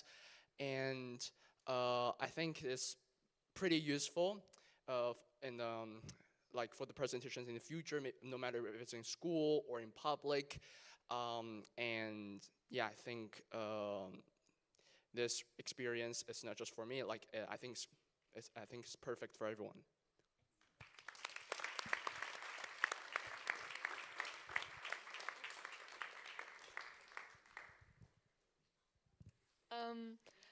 I just wanted to say that this was a really big inspiration for me. And that seeing people from my age group do the stuff that you guys are doing and making it look easy was really, really cool to see. My question was, why public speaking? What made you have the courage to go up on stage and say what you said?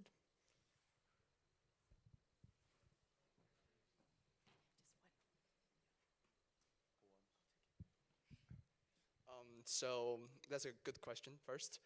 Because I was just thinking like, if we have this ability, like we don't express ourselves, nobody will understand, nobody will know like how good you are, or maybe you have some mistakes. Like, if you don't present it, if you don't have in this speech, you never know your mistake. You never know how good or how bad you are, or maybe you can just, listen to the advices given by your teachers, and you can just improve and get better in the future. So I think just like confidence to speak up, and confidence to get to improve your skills.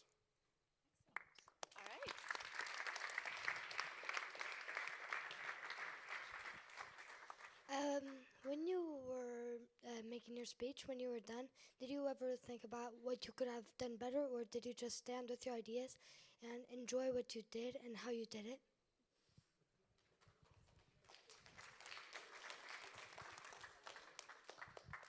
So obviously, it being like a long process where you start crafting your speech from 2 minutes, then you build up until 5, it makes you reconsider like the things you say, and there's always time to change a couple of things, but the main idea of it, you cannot really change it. I mean, unless you want to put like all the effort again from the beginning, which you can if you want. But me, from my personal experience, I just stuck with what I had, got a couple of ideas, and then just kept building on it. But yeah, there's always time. Excellent. One up here? Okay. No, sorry, hi. I wanted to say, regarding to what she said and the opportunity you all gave us, really thank everybody, all the schools and the Four Voices team. Like, this opportunity is great, and I like all the young people. If you can speak up, like, it's great, and what they did for us, all this, like, now it doesn't matter, the 3 that win, like, all what you get, it's like the 4s, like the bootcamp and all the sessions we've done on Sundays, the meetings and like the feedback and practicing, like that's what you get from it, and it's one of the best things that we could have taken from you. Thanks.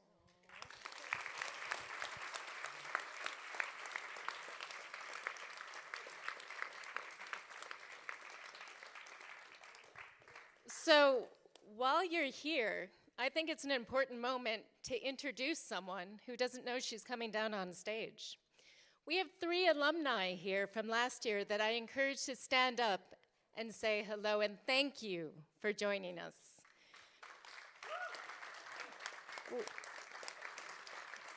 Where are the other? Aha! Excellent. So they're here from last year. And does time allow for all 3 of them, Cormac, to come down? Or did he vanish? Yeah? Party. Come on down, all 3. Come on down.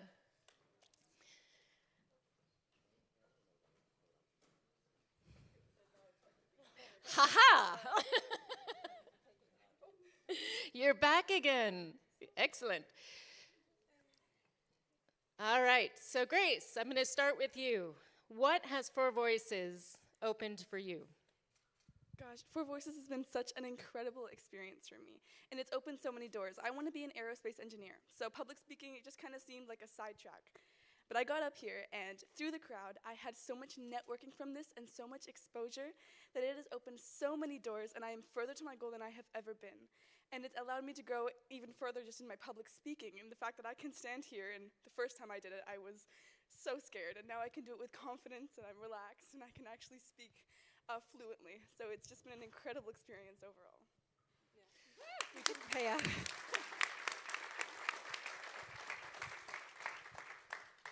I completely agree with what she said about confidence. I feel like the biggest thing for me was knowing that I could do it, and knowing that the only barrier between me and just anyone in this room and public speaking and sharing your ideas is thinking that you can do it and knowing that you can do it, most importantly. So I feel like for me, what has opened up is confidence, and from that, so many new things. So.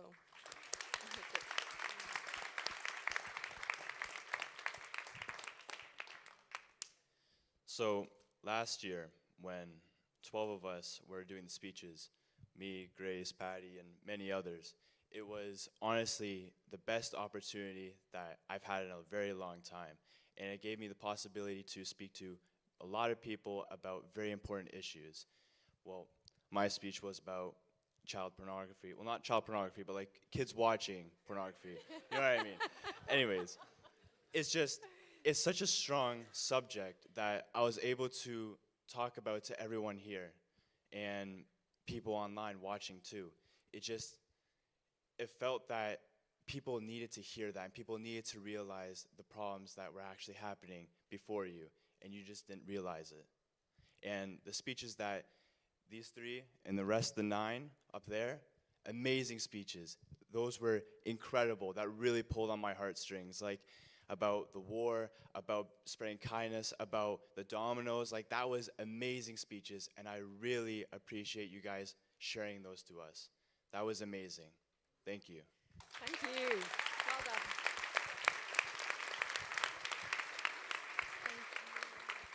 Thank you. Thank you, everyone. Thank you very much. It's the big moment.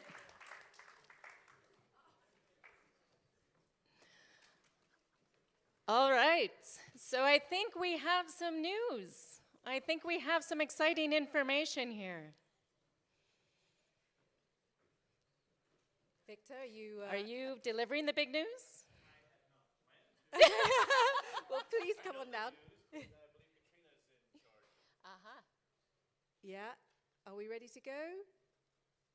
I can't tell what the hand signal means. Me neither. Oh, okay, Oh. perfect. Victor, in that case, please Yeah, come it's a on good and share it with opportunity. us.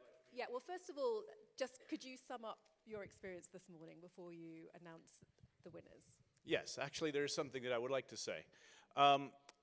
This past week, I had a phenomenal opportunity to address several hundred students. They were university students on the subject of embracing failure to succeed. It's a speech that I've given many times. And one of the things that I love coming to this every year is to see younger people totally crush it. They take on really exciting themes, and right now we have a desperate need to be inspired and to be awed by the youth, because we have enormous changes that need to take place around the world. And for the ability for these, I hate calling them children, young men and women, because they're all younger than my babies, so, to stay up here with such conviction, with confidence, with such important messages for us to hear is just inspiring. It really makes the rest of my week. And the ability to have a chance to see you guys coaching and teaching people who are going to be the leaders of our future really makes me feel a lot better than the stuff that I see in my own country, the United States, and some of the politics in the other countries as well. The need to take action, and with such eloquence, is inspiring. And we need a lot more inspiration. So thank you to Four Voices for continuing to do this. It's a really important work, and congratulations to everybody here for making it here today. Thank you. Thank you. So Victor, stay with us. No, Julia. Oh, it's Julia's coming on. Okay. Sorry, no, it's Julia coming. Apologies. That's Victor Horcasitas, who is the director of Barcelona Metropolitan. And now, Julia, our head coach. Please come on down. A warm round of applause, please, for our head coach, Julia Lopez.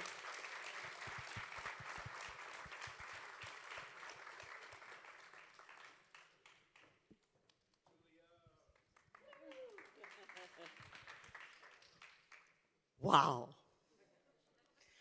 What a responsibility, ladies, that you put in the hands of all of us, the judges, and me here delivering. And at the beginning, Cormac said, don't hate me, okay? We are all amazing. I have to say, every year is my third year with you guys. And every year come, it's such an excitement just to think, what am I going to listen today? What am I going to listen that will touch my heart and make me think differently? Because we are, as someone said, when your parents come to talk to you, when I was young, my time, and we tend to think that way when we are addressing to youngsters. We all fall into this trap. I don't have children, but I still feel like, oh, my time was a better time in many aspects. But when we hear those messages here today, it also gives us so much hope, because the news are not great. What we see every day is not great. And sometimes we doubt about what's going to happen in the future. But when you see that these young people are listening, they are attentive, they are thinking, they're not just passing by and enjoying their youth as they should, but also they're observing, and they are, in their own way, taking responsibility. And coming here today is them really sometimes even slapping our face that we should be taking more action. To all of them today, thank you so much. Thank you so much.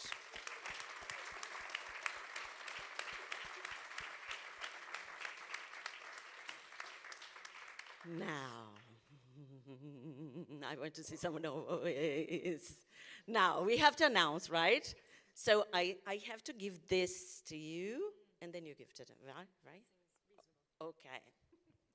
So, again, it's important to repeat that you're all winners.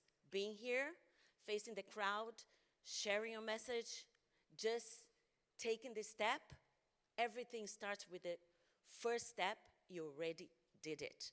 And listening to the past speakers, the doors that open to them when they are able to face a crowd and share a message, I just wished that I had started earlier as well, because communication gives you confidence.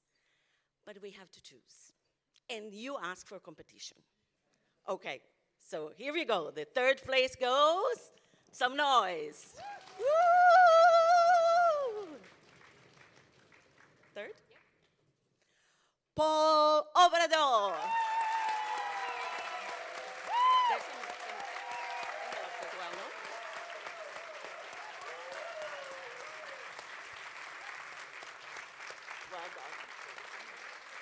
That's for you. Hold it with pride. You just hold it with pride. You deserve it. Yeah, together. Oh, all together.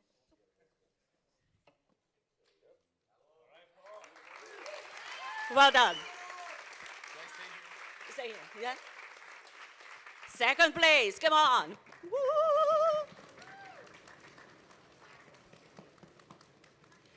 Ecco Metacalve.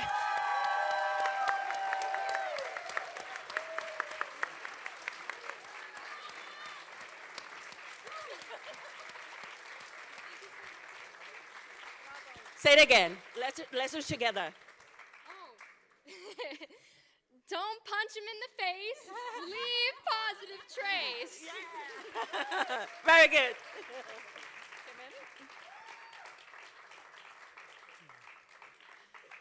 And finally, now, woo! The one, the number one today, Milana Chomsky. I could not pronounce it.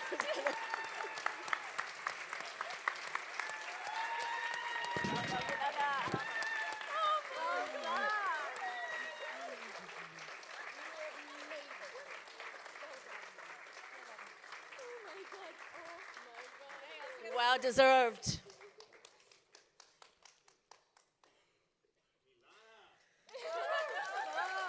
Celebrate, guys.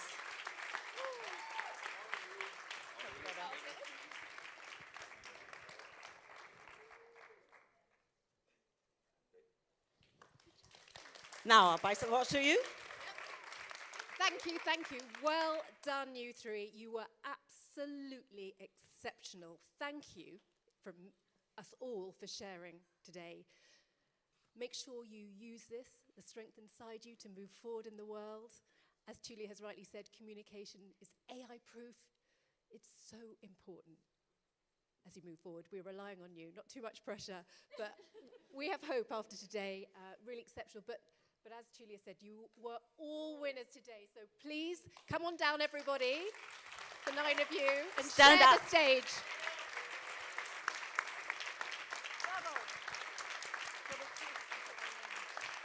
Oh, yeah. Do you want to just say the name?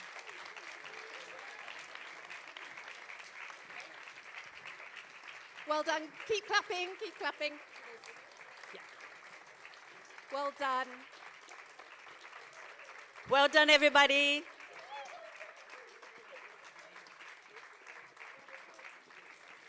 And parents, the teachers, the coaches, you should all be so proud of these 12 students. Well done to you. Thank you so much, everybody, for coming. That's it from us, but you'll see just on the screen there. For us to continue and move this movement forward, we do need your help and support. So I'm sorry, Paul, but I'm going to have to ask people to get out their phones. Just for the 1 second, there's a QR code, and it'll take you to a GoFundMe site, because most of what's done today is by the kindness of people's hearts. It's voluntary, but we want to keep doing this for years to come, because you can see the impact that these young people have had just in a few hours. So just imagine if we did this more regularly.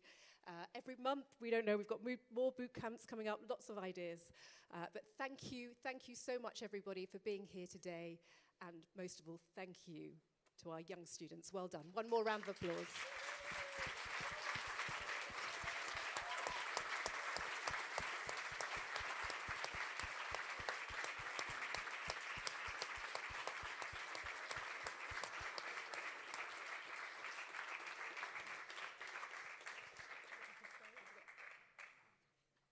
Okay, relax. Off you go. Well done. Enjoy the rest of your day. Thank you for coming. See you next time.